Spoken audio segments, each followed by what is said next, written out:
ये कहानी है सुल्तानपुर के एक छोटे गांव की, जो कि एक मुस्लिम परिवार से बिलोंग करती है। तो मैं आपको कहानी सुनाने जा रहा हूँ, कैसे एक लड़की को जिंद से दोस्ती हुई, फिर जिंद के साथ उसको प्यार हुआ, कैसे आगे आगे उसके साथ घटना हुई, कैसे उसके साथ दर्दनाक हादसे हुए। ये सभी चीज़ मैं अपने कहानी के माध्यम से आपको सुनाना चाह रहा हूँ। भाई कहानी बहुत खतरनाक है।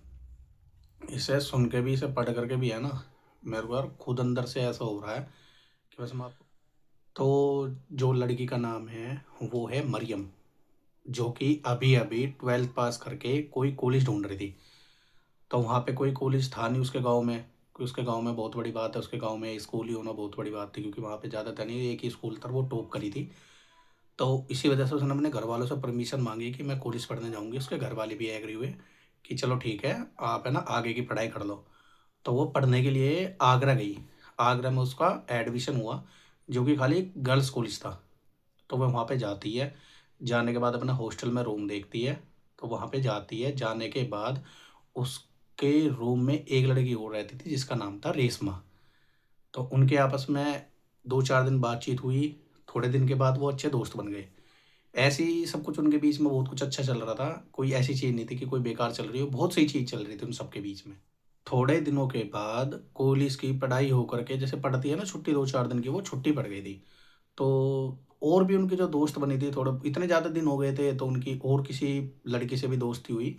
तो ऐसे ही उनके रूम में 6-7 लड़की आई और अपना वो पार्टी वार्टी करने लगे।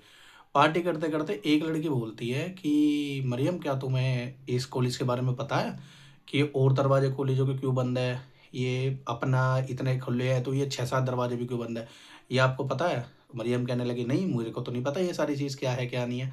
तो उसने उसको बताया कि यहाँ पर है ना, पहले मैंने भी सुने हैं, मैंने देखे नहीं है, कि बहुत से हादसे हो चुके हैं कि यहाँ पे लड़की ऐसे पागल हो जाती थी, अपनी आत्महत्या कर लेती थी, या उसके ऊपर कोई जिन्न पिशाच आ जाता था। तो मरियम कहने लगी, नहीं मेरे को तो ये मतलब नहीं है इन चीज़ों से, और वैसे भी मैं इन चीज़ों को मानती नहीं हूँ, ना मेरे को कभी ये समझ में आई ये बातें, और ना मैंने कभी सुनी। तो वो दूसरी लड़की कहने लगी, रेशमा, जो कि मरियम की दोस्त थी, मैंने अभी आपको बताया था, कि तुमने क्या अभी इसको मरियम को बताई नहीं है सारी चीज़ें? तो रेशमा कहने लगी, नहीं यार मेरा भी इन चीज़ों पर ध्यान नहीं जाता, और ना मैंने। थोड़ी बहुत सारी दोस्त मिलकर के ऐसे ही मजाक करने लगी। तो मजाक करने के बाद सभी अपने अपने कमरे में चले गए। जो कि मरियम और रेशमा है, उनका तो कमरा वही है जहाँ पे लड़की आई हुई थी। तो उन्होंने मेन दरवाज़ा अपना बंद करा और वो अंदर लेटने के लिए आ गई। तो उसी बीच में मरियम बोलती है रेशमा से कि थोड़ा बहुत और पढ़ ले। उसने कहा रेशमा ने कि नहीं यार, अब बहुत ज़्यादा थक गए हैं, मैं अब नहीं पढ़ पाऊंगी, मैं सोने जा रही हूँ। मरियम कहने लगी, चल यार सही कह रही है, थक गए तो अब सोने चलते हैं। मैं आपको पहले एक बात बता दूं, जो उनका कॉलेज बना हुआ था वो पहले अंग्रेज शासन में कब्रिस्तान था। फिर उन्होंने वहाँ पर एजुकेशन के माध्यम से उसी कब्रिस्तान को हटा करके वहाँ पे एक गर्ल्स कॉलेज बना दिया था, कि यहाँ पर पढ़ाई अच्छे तरीके से हो सके।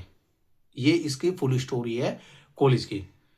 तो वो ऐसे ही सो गई, मरियम भी। और एक कहावत है बहुत पुरानी, कि कभी भी लड़की को अपने खुले बाल करके नहीं सोना चाहिए। ये बात मैं नहीं कह रहा हूँ, ये सब कहते हैं, मुस्लिम में जितने भी है ये सब चीज़ यही बात कहते हैं, कि कभी भी ऐसे खुले बाल करके नहीं सोना चाहिए। तो मरियम को कुछ होश नहीं था, वो ऐसे ही जा करके सो गई अपने बाल खुले कर करके। रेशमा एक बहुत ही खूबसूरत लड़की थी, उसके लंबे लंबे बाल भी थे, और रेशमा भी ऐसी थी। लेकिन क्या हुआ, उसने अपने बालों को बांध रखा था, रेशमा ने अपने बाल बांध रखे थे, लेकिन मरियम ने वो काम नहीं कर रखा था। जैसे उसके खुले थे वैसे के खुले ही थे उसके बाल, उसने बांधे। तो मरियम जा करके सो गई। सोने के कुछ देर बाद वहां पे अचानक से मरियम के ऐसे बालों में कोई हाथ फिरा रहा है। तो मरियम थी नींद में। मरियम ने सोचा कि शायद मेरी मम्मी ये ऐसा कर रही है। तो कहने लगी, अम्मी ऐसा मत करो, मेरे को है ना और ज़्यादा गहरी नींद आ रहेगी। वो फिर भी ऐसे ही हाथ उस पर चले जा रहा उसके बालों पे। तो उसने एकदम अचानक से सोचा कि यार मैं तो कॉलेज में हूँ, हॉस्टल में हूँ, मैं तो घर पे भी नहीं हूँ, फिर मम्मी यहाँ से कहाँ से आई? तो एकदम मरियम ने अपनी ऐसे करके आँख खोली। आँख खोलते के साथ ही उसके सामने 7 फुट का एक विशाल आदमी उसके सामने खड़ा हुआ है, और मरियम के मुंह पे ऐसे हाथ रख रखा है, और उसका बहुत ही भयानक चेहरा है। तो मरियम चिल्लाना चाह रही, वो चिल्ला नहीं पा रही, क्योंकि उसके मुंह पर हाथ रखा है। तो वो ऐसे ऐसे हट झटपटाने लगी। उसने कहा कि मुझे छोड़ दो। लेकिन वहाँ से जो जिन्नात उसके पास आया था उसने बोला तुम चिल्लाओगी नहीं तभी मैं आपके मुँह पर से हाथ उठाऊँगा। तो ऐसे ही थोड़ी देर के बाद मरियम भी मान जाती है। तो मरियम पूछती है कि आप कौन हो? उन्होंने कहा मैं अपने आप पुराने कब्रिस्तान में आया था अपने दोस्तों से मिलने के लिए, जो कि मेरे जैसे और भी है, तभी मैंने आपके खूबसूरत जुल्फ़ों की खुशबू सूंघ करके मैं अपने आप ही यहाँ खींचा चला आया। मैं ही आपके बालों पे हाथ फिरा रहा था। ऐसे ही थोड़ी बहुत उनके अंदर बातचीत होने लगी।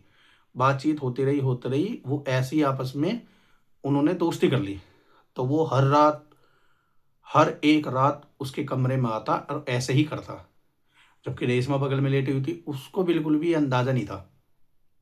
तो होता ये है, एक दिन की रेशमा है ना, रात को अचानक से उठती है और वो वॉशरूम के लिए जाती है। तो उसने मेन गेट खोला, मेन गेट खोलने के बाद साइड में एक स्विच था, उसने वो बटन ऑन करा तो वहाँ पे जल गई लाइट। लाइट जलने के साथ ही वो जब तो नींद में थी, रेशमा को भी इतना वो नहीं था। वो फ्रेश व्रेश अपना होकर के आई, उसने पानी वानी मुँह पे डाला तो थोड़ी बहुत उसकी नींद उतरी, अंदर आई। तो मरियम के ऐसे-ऐसे बाल करके ना हवा में अपने आप ही उड़ रहे।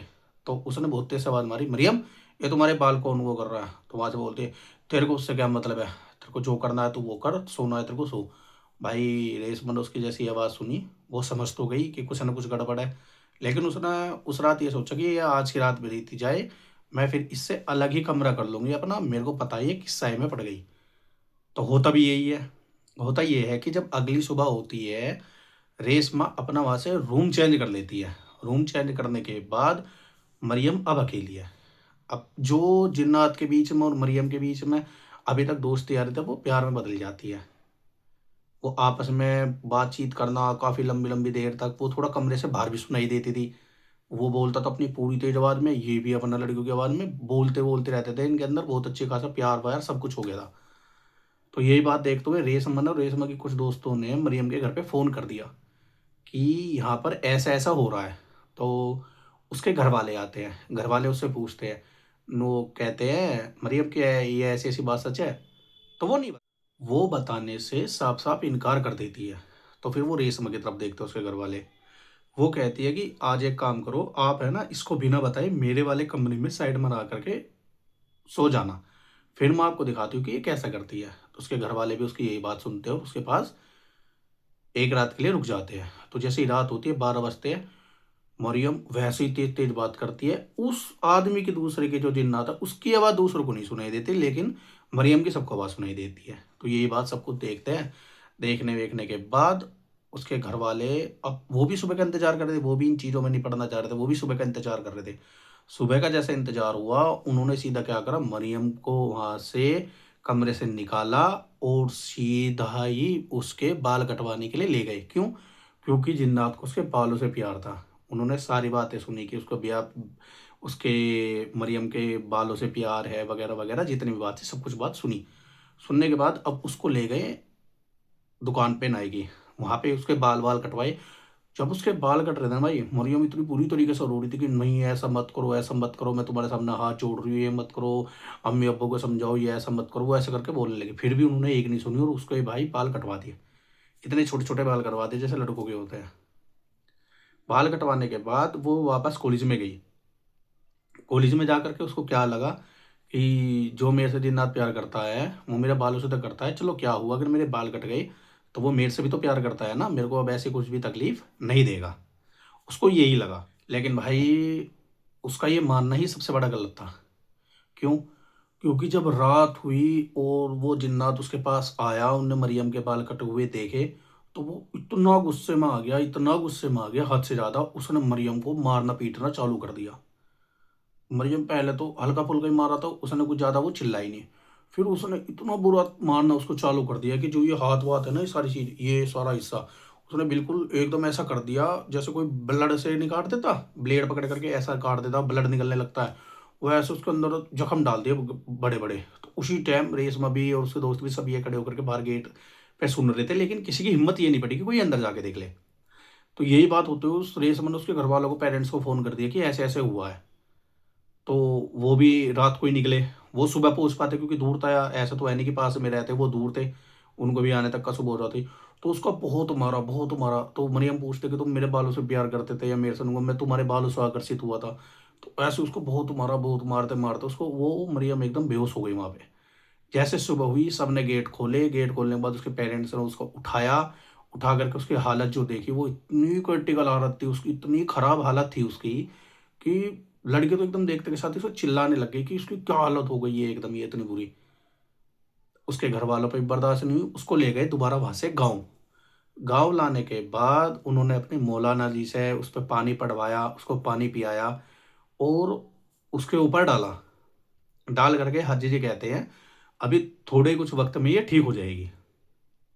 तो वो सोचते कि हाँ चलो, उसके घर वाले भी सोचते हैं ठीक हो जाएगी, लेकिन जो मरियम थी, मरियम को उससे दिल से प्यार हो रखा था। वो क्या चाह रही थी कि जो जिन्नात कॉलेज में आता है वो मेरे घर पे भी आने लगे। तो वो उल्टी सीधी चीज़ें करने लगी कि जिससे कि वो मेरे पास आए। लेकिन वो तो उसके बालों से मोहब्बत करता था, चाहे खूबसूरती की तरह हो, लेकिन फिर भी वो बालों से प्यार करता था, वो उसके पास बिल्कुल भी नहीं आया। तो इसी चीज़ में मेंटली एकदम हो गई बेकार। फिर इसके घर वाले दोबारा मौलाना के पास लेके गए और सारी बात बताई। फिर उन्होंने कुछ इसको समझाया, कुछ इस कर करा के दिया जिससे कि सही हुई। लेकिन इसके पेरेंट्स ने उस कॉलेज में भेजने के लिए दोबारा इसको मना कर दिया कि हम वहाँ तेरे को नहीं भेजेंगे, बड़ी मुसीबतों से हमारी बच्ची बच करके आई है, हम कॉलेज में नहीं भेजेंगे। तो फिर 1 साल के बाद ऐसी सब कुछ हालत जैसे सही देखी, मरियम की उन्होंने शादी करा दी। अब मरियम अपने घर में खुशहाल है, उसके 2 बच्चे भी हैं, वो ठीक-ठाक है, अब ऐसा कुछ नहीं है। कभी-कभी बीच में जैसे उसको याद आती है, वो अपने हस्बैंड से बताती है, लेकिन फिर भी उसको सब समझाते हैं, सब अच्छी तरीके से रहती है, अब बिल्कुल सही है। भाई ये बहुत मुसीबत से बच कर के आई है, जब ही कहते हैं ना कि जो भी चीज़ हो, जैसी भी चीज़ हो, कभी भी इन चीज़ों में पड़ो ना, क्योंकि नेगेटिव एनर्जी भाई बहुत बुरी चीज़ होती है, बस दिखती तो नहीं है ना हमारे सामने से कब गई, कब नहीं। लेकिन ये होती बहुत बुरी चीज़ है, इन चक्करों में ना पड़े। लाइक एंड सब्सक्राइब भाई ज़रूर करें यार सब।